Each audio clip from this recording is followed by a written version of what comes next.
దీపాలు వెలిగించడానికి తిమింగలాల నుంచి తీసే నూనెని వాడేవాళ్ళు. రాను రాను ఆ నూనె వెరీ కాస్ట్లీ అయిపోయింది. ఎడ్విన్ డ్రేక్ అనే అమెరికన్ వ్యాపారికి ఆ నూనెకి ఎలాగైనా ఆల్టర్నేటివ్ కనిపెట్టాలి అన్న ఒక తపనుండేది. కారణం, అమెరికాలోని పెన్సిల్వేనియాలో అప్పుడప్పుడు నేల నుంచి రాక్ ఆయిల్ ఉబికొస్తూ ఉండేది. దాని నుంచి కిరోసిన్ తయారు చేయాలనేది ఆయన ఆలోచన. ఆ రాక్ ఆయిలే నేటి క్రూడ్ ఆయిల్.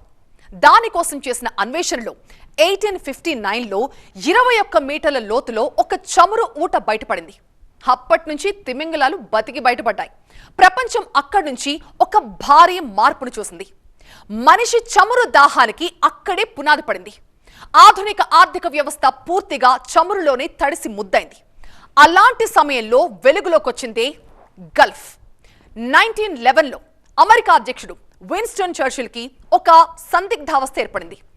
దగ్గరలో దొరికే బొగ్గుతో నౌకలు నడిపించడం బెటరా, ఎక్కడో సుదూరాన పర్షియాలో ఉన్న చమురు వాడటం బెటరా అని చర్చిల్ చమురుకే ఓటేశారు. అలా గల్ఫ్లో అడుగుపెట్టింది అమెరికా. అప్పటి నుంచి చమురు కోసం ఎన్ని ఎత్తులో ఎన్నెన్ని కుయుక్తులో. కానీ అమెరికాకున్న చమురు దాహమే గల్ఫ్ని ఈ స్థాయికి నడిపించింది. ఒక రకంగా గల్ఫ్ పుట్టుకకి కారణమైంది. అక్కడి ఇసుక నేలల్లో నల్లటి బంగారం పండిందంటే కారణం అమెరికా చమురు దాహమే. ఇప్పుడు అదే గల్ఫ్ అమెరికా ఆయిల్ దాహం కారణంగా మండిపోతోంది. అసలు గల్ఫ్ ప్రస్థానం ఎలా మొదలైంది, ఎలా ఎదిగింది, ఎలా తగలబడుతోంది, డీటెయిల్డ్గా చూద్దాం ఇవాల్టి బర్నింగ్ టాపిక్లో.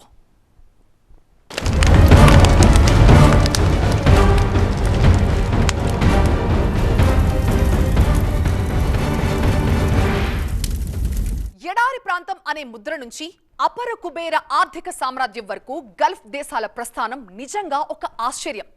ఒకప్పుడు కేవలం ఎడారి ప్రాంతాలుగా, ముత్యాల వేట మీద మాత్రమే ఆధారపడ్డ ప్రాంతాలుగా ఉన్న గల్ఫ్ దేశాలు జస్ట్ 50 ఏళ్లలో ప్రపంచ ఆర్థిక వ్యవస్థని శాసించే స్థాయికి ఎదగడం ఒక అద్భుతం. కానీ ఒక్క యుద్ధం ఆ అర్ధ శతాబ్దపు ప్రయాణాన్ని రివర్స్ చేసేలా కనిపిస్తోంది. అందున పక్కనే ఉన్న ఇరాన్ నుంచి దాడి జరగడం గల్ఫ్ దేశాల్ని తెగ కలవరపెడుతోంది. పోనీ ఇరాన్ పై తిరగబడదామా అంటే ఇరాన్లో పాలన కుప్పకూలిపోయినా, అక్కడ అస్థిరత ఏర్పడినా కూడా మిడిల్ ఈస్ట్ మొత్తాన్ని చిన్నా భిన్నం చేస్తుందన్న భయం గల్ఫ్ది. ఇరాన్ మద్దతున్న మిలిటెంట్ గ్రూపులు, చమురు క్షేత్రాలు, మౌలిక సదుపాయాలపై గెరిల్లా దాడులు చేసే ప్రమాదం ఉంటుందేమో అన్నది గల్ఫ్ భయం. గల్ఫ్ను 1930కి ముందు, 1930 తరువాత అనే గీత గీసి చెప్పుకోవాలి. 1930లో చమురు నిక్షేపాలు కనుగొన్న తరువాత 1970ల నాటికి గల్ఫ్ దేశాలు ప్రపంచ ఇంధన అవసరాలను తీర్చే ప్రధాన కేంద్రాలుగా మారాయి. సౌదీ అరేబియా, కువైట్, యుఏఈ తమ వద్ద ఉన్న నల్ల బంగారంతో అపారమైన సంపదను పోగు చేశాయి. కేవలం చమురుపైనే ఆధారపడితే భవిష్యత్తు ఉండదని గుర్తించిన గల్ఫ్ దేశాలు, మరీ ముఖ్యంగా దుబాయ్, అబుదాబి పాలకులు ఆ సంపదను మౌలిక సదుపాయాల వైపు మళ్లించారు. అంటే టూరిజాన్ని డెవలప్ చేశారు. అందులో భాగంగా వచ్చిందే బుర్జ్ ఖలీఫా వంటి ప్రపంచంలోనే ఎత్తైన భవనాలు, పామ్ జుమేరా వంటి కృత్రిమ ద్వీపాలు.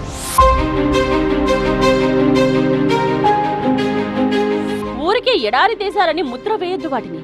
ఎందుకంటే జీరో ఇన్కమ్ ట్యాక్స్ పాలసీతో ప్రపంచవ్యాప్తంగా ఉన్న మేధావులను, వ్యాపారవేత్తలను తమ వైపు ఆకర్షించింది గల్ఫ్.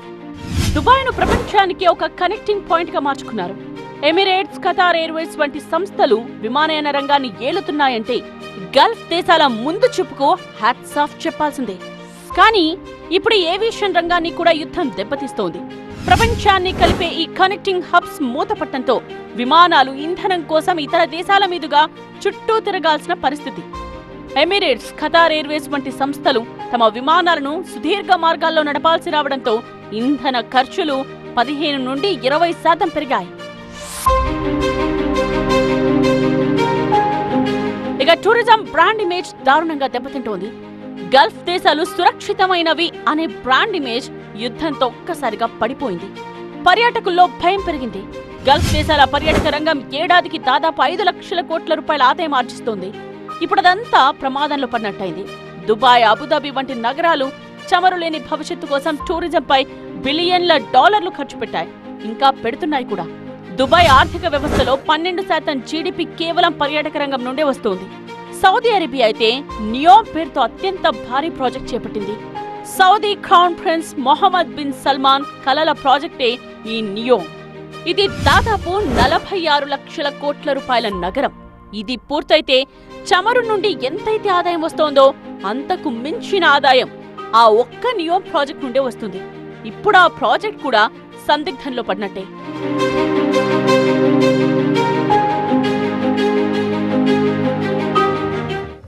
ప్రస్తుతం దాడులు, యుద్ధం జరుగుతోన్న ప్రాంతం పర్యాటకులకు వేల కిలోమీటర్ల దూరంలో ఉండొచ్చు. కానీ అంతర్జాతీయ పర్యాటకులు మాత్రం ఈ మిడిల్ ఈస్ట్ మొత్తాన్ని వార్ జోన్ గానే చూస్తారు. అయినా ఆకాశంలో మిసైల్స్, డ్రోన్స్ తిరుగుతూ ఉంటే పర్యాటకులు ఎలా వస్తారు? ఇప్పటికే దుబాయ్ వంటి నగరాల్లో హోటల్స్, షాపింగ్ మాల్స్ వెలవెలబోతున్నాయి. సురక్షితమైన దేశంగా ఉన్న పేరు పోయి వార్ జోన్ ముద్రపట్టం గల్ఫ్ కు అతిపెద్ద దెబ్బ. యుద్ధం వల్ల అంతర్జాతీయ పర్యాటకులు మిడిల్ ఈస్ట్ ప్రయాణాలను రద్దు చేసుకుంటున్నారు. గల్ఫ్ ప్రాంతానికి వచ్చే పర్యాటకుల సంఖ్య ఈ ఏడాది 11% నుండి 27% తగ్గుతుందని ఆల్రెడీ అంచనా వేయడం మొదలుపెట్టారు. విజిట్ సౌదీ, దుబాయ్ టూరిజం ప్రచారాల కంటే యుద్ధ వార్తలు ఎక్కువగా గ్లోబల్ మీడియాలో రావడంతో పర్యాటకులు ఆసియా లేదా యూరప్ వైపు వెళ్తున్నారు.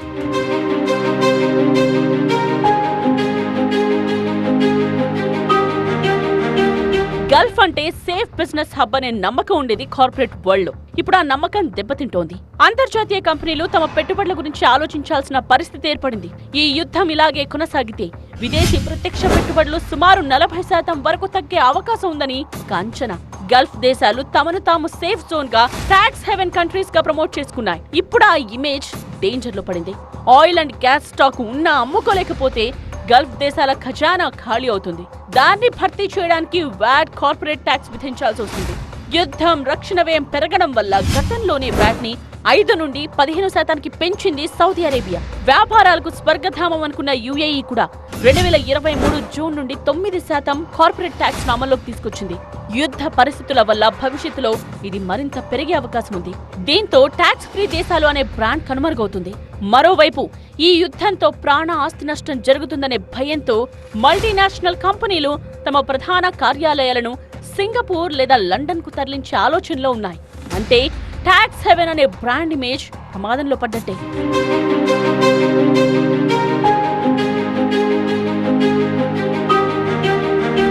ఇదంతా ఒకవైపు మాత్రమే. ఇకపై డిఫెన్స్ బడ్జెట్ గురించి మరింత లోతుగా ఆలోచించాల్సిన పరిస్థితి. భవిష్యత్తులో మరిన్ని యుద్ధాలు తప్పవనుకున్నప్పుడు అభివృద్ధి పనులకు ఖర్చు చేయాల్సిన నిధులను రక్షణ కోసం మళ్లించాల్సి వస్తుంది. యుద్ధ విమానాలు, క్షిపణి రక్షణ వ్యవస్థల కోసం బిలియన్ల డాలర్లు ఖర్చు చేయడం వల్ల గల్ఫ్ దేశాల బడ్జెట్ లోటు భారీగా పెరిగే అవకాశం ఉంది. ఒక్క ముక్కలో చెప్పాలంటే ఇకపై గల్ఫ్ దేశాల వెలుగులు ఇప్పటిదాకా ఉన్నట్టు ఉండవు. ఇది సుదీర్ఘ యుద్ధంగా మారితే మాత్రం గల్ఫ్ దేశాల ఆర్థిక అద్భుతం ముగిసిపోయి తిరిగి పాతకాలపు అనిశ్చితిలోకి వెళ్లే ప్రమాదం ఉంది. ఒకవేళ ఈ యుద్ధం త్వరగా ముగిసినా కోల్పోయిన నమ్మకాన్ని, బ్రాండ్ ఇమేజ్ ను తిరిగి సంపాదించుకోవడానికి గల్ఫ్ కు కొన్నేళ్లు పట్టినా పట్టొచ్చు. గల్ఫ్ దేశాలు మునిపెన్నడూ లేని విధంగా మల్టీ డైమెన్షనల్ క్రైసిస్ ని ఫేస్ చేస్తున్నాయి. ఇది కోలుకోలేని యుద్ధం అనడానికి ప్రధాన కారణం గల్ఫ్ దేశాలు దశాబ్దాలుగా నమ్ముకున్న ఆర్థిక నమూనా ఒక్కసారిగా కుప్పకూలే ప్రమాదం ఏర్పడటమే.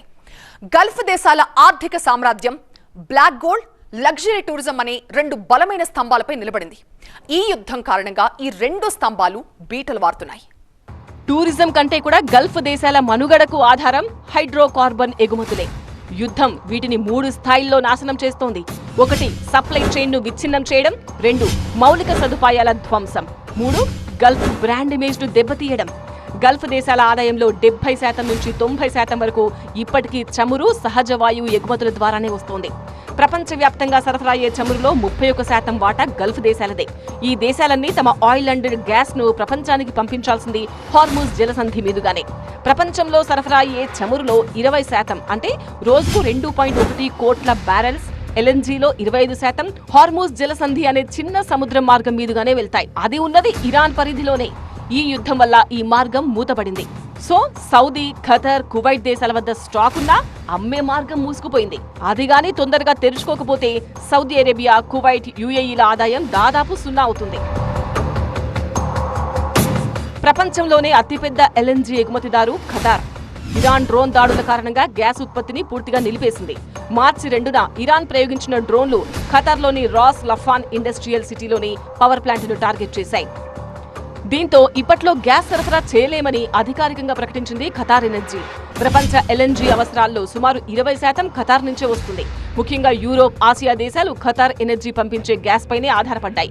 ఇప్పట్లో గ్యాస్ సప్లై చేయలేమనే ఖతార్ ప్రకటనతో నేచురల్ గ్యాస్ ఇండెక్స్ లో ప్రైస్ 46% పెరిగింది. అంతేకాదు, హార్మూజ్ ను తెరవకపోతే ఖతార్ తన షిప్పింగ్ మార్గాలను మార్చుకోవాల్సి వస్తుంది. దీనివల్ల రవాణా ఖర్చులు పెరుగుతాయి. అలాంటప్పుడు ప్రపంచ దేశాలు ఖతార్ నుంచి కాకుండా ఇతర దేశాలపై ఆధారపడతాయి. ఈ మార్పుతో గల్ఫ్ ప్రాంతం తన పోటీతత్వాన్ని కోల్పోతుంది. సింపుల్ గా చెప్పాలంటే, యూరప్ కు వెళ్లాల్సిన ఖతార్ ఎల్ఎన్జీ నౌకలు దారి మళ్లించడం వల్ల సప్లై చైన్ లో గ్యాప్ పెరిగి ఆ మార్కెట్ వాటాను అమెరికా వంటి దేశాలు ఆక్రమిస్తాయి.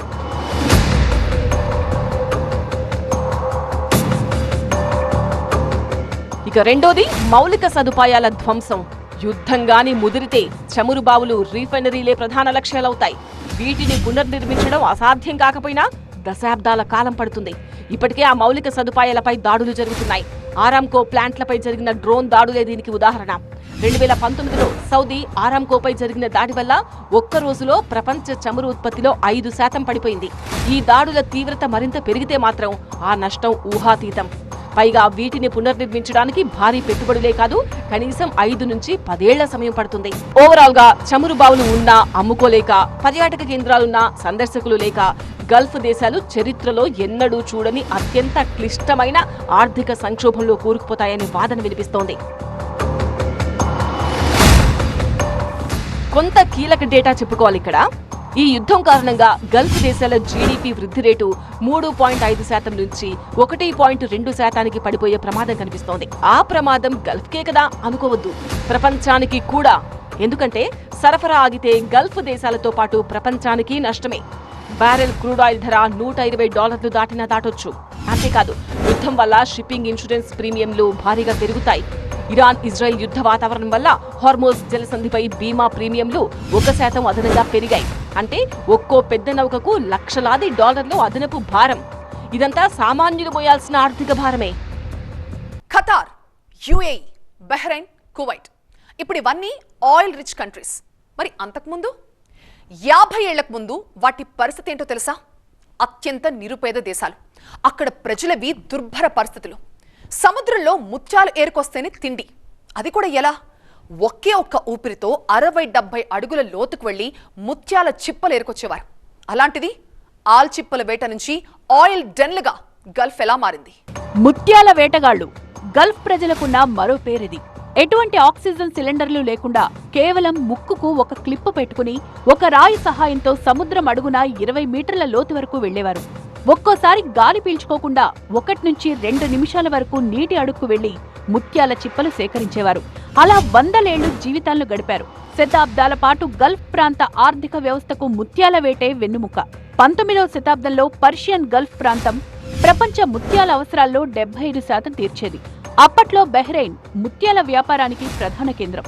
అక్కడ దొరికే సహజ ముత్యాలు బాంబే మార్కెట్కొచ్చి అక్కడి నుంచి యూరప్, అమెరికా రాజకుటుంబాలకు ఎగుమతయ్యేవి. బట్ 1920లో జపాన్ శాస్త్రవేత్త కృత్రిమ ముత్యాలను కనిపెట్టడంతో గల్ఫ్ సహజ ముత్యాలకు గిరాకీ పడిపోయింది. దీనికి తోడు 1930ల నాటి ఆర్థిక మాంద్యం గల్ఫ్ దేశాలను తీవ్ర పేదరికంలోకి నెట్టింది. అప్పుడు గల్ఫ్ దేశాలు ఎంతటి పేదరికంలోకి వెళ్లాయంటే ప్రజలు కేవలం ఖర్జూరాలు, చేపలు తిని కాలం వెళ్లదీశారు. సరిగ్గా ఆ సమయంలోనే వారి నేలలో నల్ల బంగారం పండింది. ముత్యాల పరిశ్రమ అంతమై గల్ఫ్ దేశాలు కనుమరుగవుతాయన్న తరుణంలో భూమి పొరల్లోంచి చమురు బయటపడింది. 1932లో బహ్రెయిన్లో తొలి చమురు నిక్షేపం బయటపడింది. 1938లో సౌదీ అరేబియా, కువైట్లోనూ చమురు నిక్షేపాలు ఉన్నట్లు బయటపడ్డాయి. 1938లో సౌదీలోని దమ్మాం వెల్ నెంబర్ 7 వద్ద భారీ చమురు నిక్షేపం దొరకడం ప్రపంచ ఇంధన చరిత్రలోనే అతిపెద్ద మలుపు. అది ఎంత పెద్దదంటే నేటికి ప్రపంచంలోనే అతిపెద్ద చమురు నిక్షేపాల్లో అది ఒకటి. అలా 1960లో ఒపెక్ ఏర్పడింది. 1971లో యుఏఈ ఏర్పాటయ్యాక చమురు ఎగుమతుల వేగం ఓ రేంజ్కి పెరిగింది. ఇక అంతే, అప్పట్నుంచి వెనక్కి తిరిగి చూసుకోలేదు. ఆకలి అనే పదమే లేదక్కడ. చమురు ఆదాయం రావడం మొదలయ్యాక అప్పటి వరకు గుడిసెల్లో ఉన్న రాజులు పాలరాతి కోటలు నిర్మించుకోవడం ప్రారంభించారు. రాత్రికి రాత్రే కోటీశ్వరులయ్యారు. ఒంటెల మీద ప్రయాణించేవారు విమానాల్లో తిరగడం మొదలుపెట్టారు. చమురు నుంచి వచ్చిన సంపదతో గల్ఫ్ దేశాలు అల్ట్రా మోడర్న్ నగరాలను, అత్యాధునిక మౌలిక సదుపాయాలను, ప్రపంచ స్థాయి విద్యా సంస్థలను నిర్మించుకున్నాయి. ఒకప్పుడు కేవలం ఒక చిన్న చేపల రేవుగా ఉన్న దుబాయ్ ఇవాళ ఏ స్టేజ్లో ఉందో చెప్పక్కర్లేదు. 100 ఏళ్ల వరకు తాగడానికి నీరు, తినడానికి తిండి దొరకడమే కష్టమైన ఆ ఎడారి ప్రాంతం నేడు బుర్జు ఖలీఫా లాంటి అద్భుతాలను నిర్మించిందంటే కారణం నల్ల బంగారం. చాలా తక్కువ సమయంలోనే అగ్రరాజ్యాల స్థాయికి ఎదిగిన గల్ఫ్ దేశాల పునాదులు ఇప్పుడు ఈ యుద్ధం వల్ల కదులుతున్నాయి. ఈ నష్టం కేవలం భౌతికంగానే కాదు, ఆర్థికంగా కోలుకోలేనిది కూడా. యుద్ధం వల్ల గల్ఫ్ దేశాల ప్రధాన ఆదాయ వనరులైన ఆయిల్, ఎల్ఎన్జీ సరఫరా వ్యవస్థలు నాశనమైపోయాయి. హార్మోజ్ జలసంధి దగ్గర ఉద్రిక్తతల కారణంగా ప్రపంచ చమురు సరఫరాలో 20% నిలిచిపోయింది. గల్ఫ్ దేశాలు రోజుకి బిలియన్ల డాలర్ల ఆదాయం కోల్పోతున్నాయి. చూస్తుంటే గల్ఫ్కి మళ్లీ పాత రోజులు దాపురిస్తాయి ఏంటి అనే అనుమానాలు కలుగుతున్నాయి. ఈ యుద్ధం త్వరగా ముగిసిపోతే సరే, లేదంటే 50 ఏళ్ల నాటి దరిద్రాన్ని మళ్లీ చవి చూడాల్సి వస్తుంది. ఇది వాటి బర్నింగ్ టాపిక్. చూస్తూనే ఉండండి TV9.